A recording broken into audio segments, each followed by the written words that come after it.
Welcome back to AM. Great to have you with us. It is Thursday morning and it's 21 minutes after 7 o'clock and you're in a beautiful country.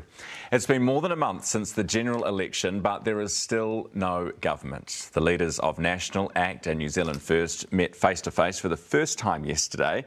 So is a deal imminent? How long is this thing going to take? ACT leader David Seymour is with us this morning. Good morning. Good morning. Any time frame yet? Look, it depends. I mean, I think it can happen very quickly, but the other two guys will probably tell you the same thing.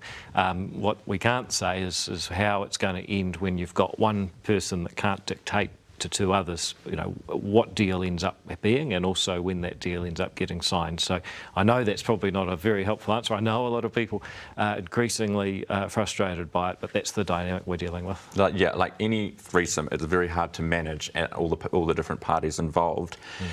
You mentioned yesterday that you were going to check the others. So once they've spoken, then you have to check what they've agreed on. Is that how it's working?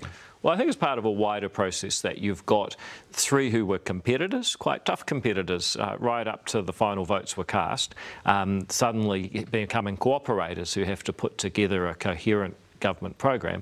And yeah, to answer your question, that means that you've got to each support what the other two's agenda is, and you've got to make sure that that triangle all firms up. So, yep, it's true that you know, you've got to first of all talk to each other as twosomes, and then bring together three. And so, yeah, that's true what you're saying. Because your voters, your ACT voters, voted for, it was over your campaign bus, real change. Yep. And so, will you give them an assurance that whatever you sign up to as the ACT party, you would have first seen what National had signed up to with New Zealand First and Winston Peters? Oh, that's absolutely part of the process. So if you're someone who trusted ACT with your party vote, we're grateful for that and we thank you. And I can assure you that we are pushing hard for all of our agenda that makes sure that we don't just change the government, we change the direction of New Zealand. Now, of course, as I said, you've got three competitors now cooperating, forming one direction for a government, because it has to be a coherent government, it has to be stable, it has to be united. So will you get the ACT manifesto as the future of New Zealand? No, you won't. There may be some people who are relieved by that, but that's the nature of MMP. Right? Exactly, but I think if you trusted ACT with your party vote, then you won't be able to accuse us of not fighting hard for you, that's for sure. Some of the levers would affect one another, right? So let's say Winston doesn't like the foreign buyers tax that would come on. That leaves a hole in Luxon's books to deliver the tax promises, right? And then you guys might be wanting to cut government spending a little bit more. I mean, is that the kind of machinations that's going on? Well, I mean, all of those are policies that different parties have campaigned on. The Nats want to do the tax cut. New Zealand First traditionally don't like trading and investing with foreigners as much as other parties, and we're pretty keen to end government waste so that we get inflation and so on under control. But the one thing I would say is that once you put all that aside, the pressures that are going to come from outside the government, I think we're going to see that we find costs and expenses that we weren't aware of. For example, I think nurses who are not working in Te Whatu Ora but working in aged care facilities and so on, they've got a very good case that they're doing the same work. They should be paid the same regardless of who they work for. But to do that now is going to be hundreds of millions of dollars a year. Once you start thinking about things like that maybe Labor hadn't thought of or had neglected in our view, then you've got to find more savings elsewhere. And what ACT brings to that particular table is we've identified a large amount of expenditure that we believe is not bringing value for taxpayers that should be stopped to make room for some of those other promises. Which National is a lot more cautious on.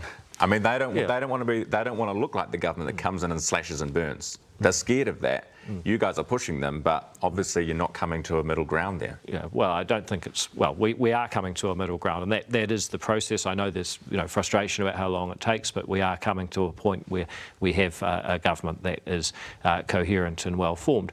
Now, but I just make the point, you say slash and burn. I mean, I just make the point that the previous government... Not my words. The previous government increased spending by 30% per person over and above inflation. And I think we got results for that. So there's a lot of scope to get better value for money out of government services. In a word, how would you describe the tactics that both parties are using in this negotiation? Like Winston, how would you describe his tactics, the whole making you come to Auckland thing? I think collegial. I mean, I know people in Newshub in particular have made a lot out of that and saying it's a power play and all the rest. I have a simpler explanation. You've got three politicians that live in Auckland, Parliament is in Wellington, and if you get on any plane between Auckland and Wellington, it's often filled with politicians, and normally it's not a story. So, you know, we've probably made a little bit too much out of that one. But if you want a word, look, so far I'd say collegial. Cool. All right, that sounds good. In terms of cabinet positions, I know, I mean, I've had some of your MPs on and have expressed an interest in being children's minister, things like that. And I know you won't tell me what you're going for or whatever, but are there any cabinet posts that you want that they also want, that you're aware of? Probably, well, there's 20 in cabinet, so probably about 20. I mean, that's the nature of it. But not that I mean Winston's team. Oh, well, they probably want all 20 too. They'd be very, very disappointed they missed out on getting 50% in the election. But, I mean, in terms of any specifics, I mean, the way I've always looked at it is that first you've got to get the policies right, because that's what affects people. Then you've got to work out who's implementing them. But it's about making sure the bus go in the right direction before you work out who's on which seat. And I think that's the right way to do it. But certainly, you know, we'd expect that you'd see ACT MPs becoming ministers, and you refer to Karen Chua. She's an excellent children's minister. Not only she got some real moral authority after what she went through with SIFs, but she also has put together a very robust policy program to make sure that doesn't happen to more. Can we pencil Karen in then? No. I was get in trouble. All right, I better let you go. But you had a scratch on your face yesterday. People were asking about it. What happened? Oh, it wasn't a Winston slap. That's what the internet. No. The internet sometimes gets things right, but not always. Look, I basically was just shaving, so a fresh blade, and in a hurry, and whack. And I just thought I got a new admiration for Chris Luxon, because I mean I only have to do my face. David Seymour, the ACT Party leader, back to negotiations in Auckland today. 28 minutes up. Are you going to meet with Winston and Luxon again today? Do you know? I think that's very, very likely, but your cars will be out chasing us with their cameras, so I can't confirm or deny. 28 minutes after 7 now.